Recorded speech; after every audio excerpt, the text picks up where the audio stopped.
აფხაზეთის დღის აღსანიშნავად პარლამენტში გამოფენა ჩემი სახლი აფხაზეთში გაიმართა. მოსწავლეებმა გადმოსცეს საკუთარი ემოციები და შეხედულებები. გაგონილ თვალით უნახავ აფხაზეთზე. პარლამენტის შენობაში ნორჩ მხატვრებს უმასპინძლა საქართველოს პარლამენტმა, საქართველოს პარლამენტის ოცნების ფრაქციის თაოსნობით, ამას დაესწრო პარლამენტის ხელმძღვანელობა, თავმჯდომარის მეთაურობით, მოადგილეები, შესაბამისი კომისიები და აფხაზეთის დროებითი კომისიის თავმჯდომარეთ და რა თქმა უნდა სახელმწიფო მინისტრი და სხვა მოწვეული სტუმრები. ძალიან სტამბეჭდავი არის ეს გამოფენა, რომელიც ბავშვებმა ფოტოაპარატით შექმნეს ნოსტალგიის, მოლოდინის განცდა გადაიტანეს ქაღალდზე, დარწმუნებული ვარ, აი ეს განწყობა ამ იქ დარჩენილ მოსახლეობას, მათ შორის ამ ბავშვების თანატოლებსაც გადაეცემა. გამოფენა ფრაქცია ქართული ოცნების თავმჯდომარე მამუკამ დინარაძემ გახსნა. მან მადლობა გადაუხადა აფხაზეთის მეორე და მესამე საშუალო სკოლის მოსწავლეებს. გამოფენაში მონაწილეობისთვის და სიგელები გადასცა. 2014 წელს საქართველოს პატრიარქმა ეს დღე გამოაცხადა აფხაზეთის დღეს. და შესაბამისად ჩვენ დღეს ჩავატარეთ ღონისძიება, რომელიც ძალიან ემოციური გამოდგა და არ შეიძლება ემოციების გარეშე შეხედო ამ ბავშვების ფოტოებს, ნახატებს, რომლებსაც თავიანთი სახლი არ უნახათ, მაგრამ ხედავენ თავიანთ სახლს თავის ფოტოში, თავის ნახატში და ჩვენს გვახედებენ ამ რეალობაში და დარწმუნებული ვარ, რომ აი ეს თაობა აუცილებლად მოეწება იმას, რომ ჩვენ დავიბრუნებთ არა მხოლოდ ჩვენ ტერიტორიებს, არამედ ჩვენ ხალხს, აფხაზ და ოსტებს და ძმებს და ეს ადამიანები აუცილებლად დაბრუნდებიან თავიანთ სახლში. აფხაზეთებასთან დაკავშირებით ჩვენი სკოლა ყოველწლიურად იღებს მონაწილეობას. იყო ნახატები წარმოდგენილი, მათ შორის ჩემი ნახატიც და დავხატე სათაურად ჩემი თვალით დანახული აფხაზეთი. ასევე წავიკითხე ჩემი ჩანახატი და გადმომეცა სიგელი. მე დავხატე ნახატი მშვიდობაზე.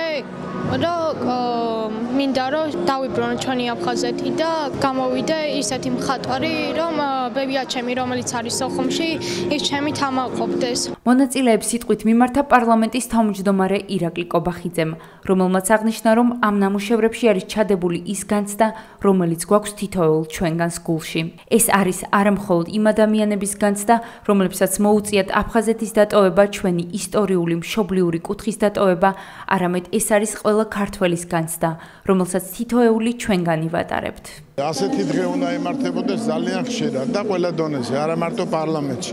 მთავრობა, უმაღლესი საბჭო, ნებისმიერი ორგანიზაცია, თუნდაც თქვენი ტელევიზია მუდმივად უნდა ახსენებდეს ჩვენ მომავალ თაობას, რომ მათი ნაწილები სამშობლოში არის მიტაცებული. საერთოდ იდეოლოგიის ნაწილად უნდა იქცეს ეს სახელმწიფოს საგარეო კურსის თავარი მიმართულებაც ეს არის, რაც პარლამენტმა დაამტკიცა, მაგრამ არა მარტო ეს, ნებისმიერი სხვა ღონისძიება უნდა იყოს იქ მიმართული, რომ ბავშვებს გაუღვივოს სამშობლოს გზნობა, სწორედ აფხაზეთის მიმართ. უწმინდესისა და უნეტარესის ინიციატივით ეს რამდენიმე წელიწადია უკვე ეს დღე აღინიშნება ბევრი ადამიანისთვის და განსაკუთრებით მათთვის, ბავშვებისთვის დევნილი ოჯახებიდან, რომლებმაც დღეს ძალიან საინტერესო, სევდიანი, თუმცა სიყვარულით გამშვალული ნამუშევრები წარმოადგინეს.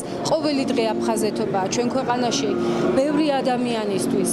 აფხაზეთი არის ყოველდღიური ფიქრი, მონატრება და ჩვენთვის ეს არის ყოველდღიური საქმე, რომ ჩვენ მთავარ მიზანს, ჩვენს ერთიან განვითარებულ მომავალს მივაღწიოთ მშვიდობიანად, შერიგებით, ჩვენი თანმიმდევრულობით, პრინციპულობით და დღეს არსებული უამრავი გამოწვევა, რომელიც ხალხს აშორიშორებს ერთმანეთისაგან, რომელიც დღეს დევნილებს არ აძლევს საშუალებას, რომ დაბრუნდნენ საკუთარ სახლებში 25 წლის მერეც აფხაზეთში, ეს დავძლიოთ გაორმაგებული ძალისხმევით კონკრეტული ნაბიჯები. მადლობა მინდა უთხრა ჩვენ მთავრობას, მადლობა მინდა უთხრა საქართველოს მთავრობას, საქართველოს პარლამენტს, ვინც ხარში დაგვიდგა და პრაქტიკულად ასე ლამაზად ჩატარდა ეს აფხაზეთის დღეები. აფხაზეთს გარკვეული დრო არ უნდა კონდეს. აფხაზეთი ყოველდღე უნდა გვახსოვდეს. და ძალიან კარგია, რომ ახალგაზრდებისთვის გაკეთდა ეს მშვენიერი შეხვედრა აქ პარლამენტში, სადაც მათ თავისი ნამუშევრები გამოფინეს და რაც მთავარია, კიდევ ერთხელ მოისმინეს ის, რაც უნდა იცოდნენ. ჩვენი მოვალეობა ყოველ დღე, ყოველ წამს გვახსოვდეს და შევახსენოთ სხვებს, რომ ჩვენ გვაქვს დაკარგული ტერიტორიები, რომ ჩვენი უდიდესი ტკივილია ეს და რომ ჩვენ აუცილებლად დავიბრუნებთ ახალგაზრდებს ესეც საოცარი სლოგანი აქვს გიყვარდეს და გადარჩები. აი ეს სლოგანი უნდა ამუშავდეს.